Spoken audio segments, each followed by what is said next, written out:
প্রযুক্তি যেমন আমাদের জীবনটাকে অনেক সহজ আর আরামদায়ক করে দিয়েছে, মানে প্রযুক্তির উন্নয়নের কারণে আমরা তো আজকে অনেক দূর চলে এসেছি। যেমন মোবাইল ছাড়া আমরা তো চলতেই পারি না, কিন্তু এই মোবাইলের জন্য কিন্তু আমাদের অনেক ক্ষতিও হচ্ছে, সেটা আমরা বুঝি, কিন্তু বুঝেও আসলে কিছু করার থাকে না, কারণ আমরা এটার সাথে এত ওতপ্রোতভাবে জড়িয়ে গিয়েছি, চাইলেও আমরা এটাকে বাদ দিতে পারবো না। এই যেমন ধরুন আমাদের মানে সবারই প্রায় মোবাইলের কারণে চোখে সমস্যা হয়ে যাচ্ছে।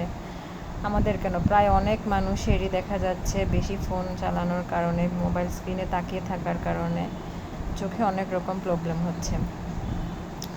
তো আমারও কিছুদিন যাবৎ চোখে খুব প্রবলেম হচ্ছে, বিশেষ করে মোবাইল চালানোর সময় আমার খুব চোখ ব্যথা করে। তো আজকে আমরা সবাই আসলে চলে যাচ্ছি চোখের ডাক্তার দেখানোর জন্য।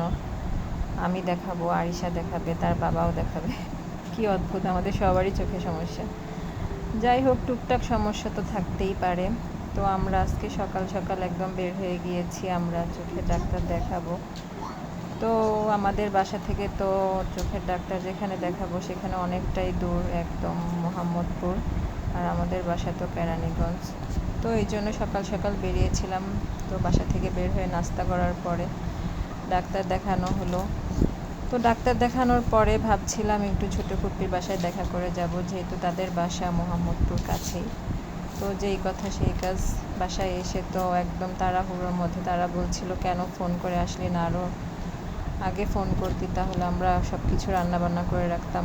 যাই হোক, এই অল্প সময়ের মধ্যে ছোটো ফুপি অনেক কিছু আয়োজন করেছে এবং সবগুলোই আমার ফেভারিট খাবার।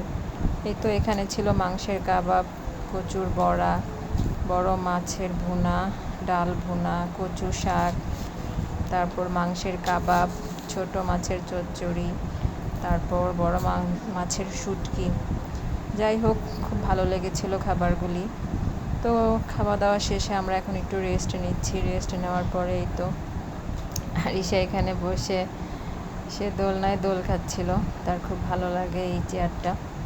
আমিও কতক্ষণ বসে এখানে দোল খেয়েছি, ভাবছি একটু আরাম আয়েশ করে নিই, বাসায় গেলে তো আরাম করার সুযোগই পাই না। আমি তো এখানে আসি আরাম আয়েশ করার জন্য। এই তো আমার ছোটো ফুপ্পির বাগানটা, খুব সুন্দর বাগান, এখানে আমরা একটু সময় কাটাচ্ছিলাম বিকালবেলা। তো ছোটো ফুপ্পি আমাদের জন্য বিকালবেলা অনেক নাস্তা করেছিল, ফিরনি রান্না করেছিল, তারপর চা বিস্কিট অনেক কিছুই। এই তো আরিশা এখানে ফুল টুকাচ্ছিল, সে কিছু ফুল নিয়ে যাবে তার স্কুলের ফ্রেন্ডদের দেওয়ার জন্য। আসলে সে এখন সারাক্ষণ শুধু স্কুলে কী নিয়ে যাবে, ফ্রেন্ডদের সাথে কিভাবে সময় কাটাবে, কি খেলবে, সারাক্ষণ শুধু এই চিন্তাই করে। যাই হোক, আমাদের আবার চলে যেতে হবে, কারণ যেহেতু আমরা প্রিপারেশন নিয়ে আসি নাই, যেহেতু আরিশার স্কুল খোলা, আবার তার বাবার অফিস। তো আমরা চলে যাব ভাবছি, সন্ধ্যা সন্ধ্যা হয়ে আসছে, আমরা বিকালবেলায় বের হয়ে যাব। তো যেহেতু আমি আবার চশমাটাও বানাতে দিয়েছিলাম, তো চশমাটা অবশ্য আজকে দিবে না, দিবে 2-3 দিন পরে। আমি একটা সানগ্লাস কিনেছি।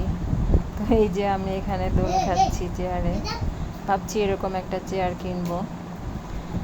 জানি যদিও বাচ্চাদের জন্য এভাবে আরাম করতে পারবো না, ওরা একটু বড় হলে তারপর ভাবছি একটা কিনবো।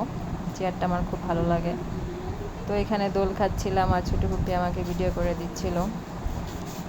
আসলে মনটা আজকে বেশ একটা ভালো নেই, আমার আন্টিমণি একটু অসুস্থ, সবাই আমার আন্টিমণির জন্য দোয়া করবেন। আসলে ফ্যামিলির কেউ অসুস্থ হলে কিছু ভালো লাগে না। তো আমরা এই তো বের হয়ে গিয়েছিলাম বিকাল বিকাল, এখানে বাচ্চারা আসলে বের হলে দোকান সামনে পেলেই যা দেখবে তাই চায়। আয়রার তো মন খারাপ, সে কেন দোকানে ঢুকতে পারলো না, তাকে কেন নিয়ে যাওয়া হলো না। তো আমরা এই তো মোহাম্মদপুরের রাস্তাটাতে এত জ্যাম থাকে, মানে কি বলবো, এখানে প্রায় আধা ঘন্টা জ্যামে বসেছিলাম আমরা।